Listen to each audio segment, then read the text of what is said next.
Hello दोस्तों, welcome back to stories by Nini. आज की कहानी ओम प्रकाश और उनकी पत्नी जानकी देवी की है।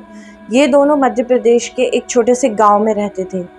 इन दोनों की अभी अभी नई नई शादी हुई थी और जो जानकी देवी थी उन्हें पानी लेने के लिए गांव से कुछ दूर एक कुएं पर जाना पड़ता था। एक बार की बात है, रात में जानकी देवी को बहुत ज़्यादा प्यास लगी और घर में देखा तो पानी ख़त्म हो गया था। उसने सोचा कुआं पास में ही है, मैं जाकर वहाँ से पानी ले आती हूँ। उस वक्त रात के लगभग 3 बज रहे थे।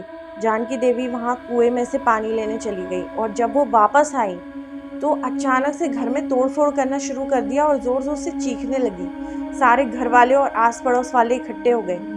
सब लोग ये सोचने लगे कि आखिर नई बहू को क्या हुआ।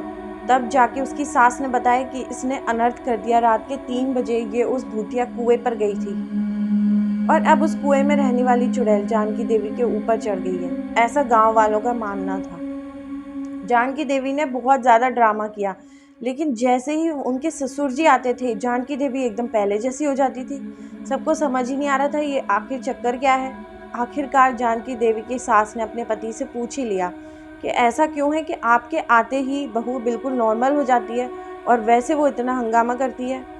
तब ससुर जी ने कहा, तुम्हें याद है हमारे बेटे ओम प्रकाश की पहली शादी जिस लड़की से हुई थी उसने इसी कुएं में कूदकर अपनी जान दी थी और हो सकता है कि वो ससुर होने के नाते मुझे देखकर शांत हो जाती हो। मुझे तो ये उसी लड़की की आत्मा लगती है। ये सुनकर उसकी सास चौंक जाती है। तभी पीछे से जानकी देवी खुद आती है और कहती है, हाँ ससुर जी, और आज से मैं आपके साथ यहीं रहूँगी इसी घर में। तो ये थी आज की horror story. Thank you for listening.